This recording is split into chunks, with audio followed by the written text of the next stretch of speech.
Kes basikal lajak, siapa hakim-hakimnya?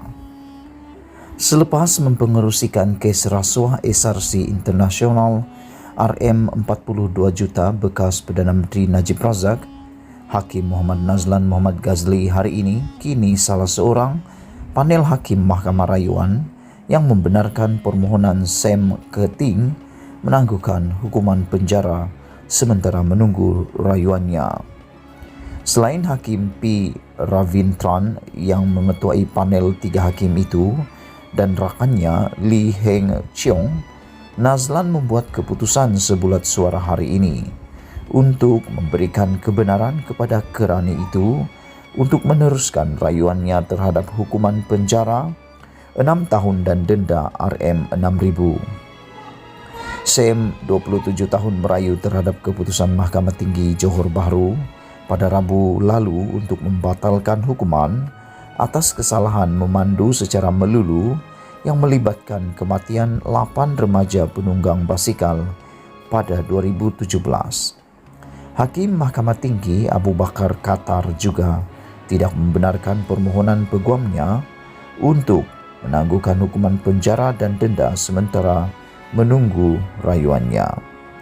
Memandangkan kes memandu secara melulu pada mulanya bermula di Mahkamah Magistrat dan bukannya di Mahkamah Session, dia perlu mendapat kebenaran daripada Mahkamah Rayuan sebelum meneruskan permohonan rayuannya. Sebelum ini, Nazlan pernah menjadi Hakim Mahkamah Tinggi Komersial, ditugaskan untuk mendengar kes SRC terhadap Najib dengan perbicaraan bermula April 2019. Merit rayuan Sam. Pada Julai 2020, Nazlan ketika itu Hakim Mahkamah Tinggi Kuala Lumpur telah mensabitkan bekas Perdana Menteri atas 1 pertuduhan salah guna kuasa, 3 pertuduhan jenayah pecah amanah CBT dan 3 pertuduhan pengubahan wang haram membabitkan RM42 juta dana daripada SRC. Nazlan juga telah menjatuhkan hukuman penjara 12 tahun dan denda RM210 juta kepada tertuduh. Bagaimanapun, dia membenarkan permohonan Najib untuk menangguhkan hukuman itu sementara menunggu rayuan. Bekas Perdana Menteri itu diwakili Peguam Muhammad Safi Abdullah. Pada 5 Februari tahun ini, hakim berusia 54 tahun itu dinaikkan pangkat ke Mahkamah Rayuan.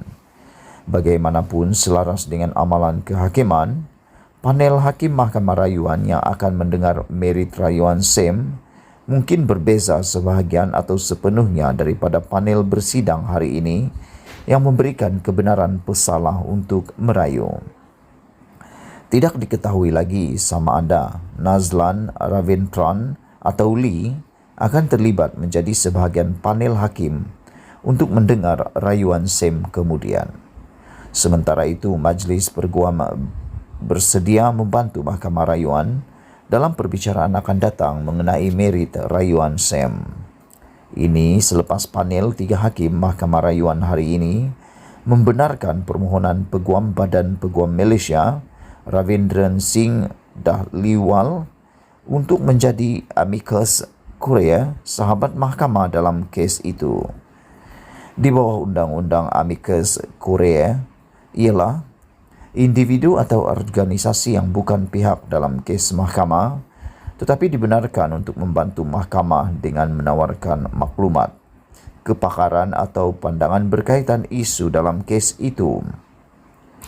Keputusan sama ada untuk mempertimbangkan pendapat amicus terletak pada budi bicara mahkamah. Panel hari ini juga menolak permohonan Peguam Muhammad Safi Abdullah dan Eng Kian Nam yang masing-masing mewakili Persatuan Alumni Fakulti Undang-Undang Universiti Malaya dan MCA agar kumpulan itu menjabat menjadi amicus curiae dalam kes itu.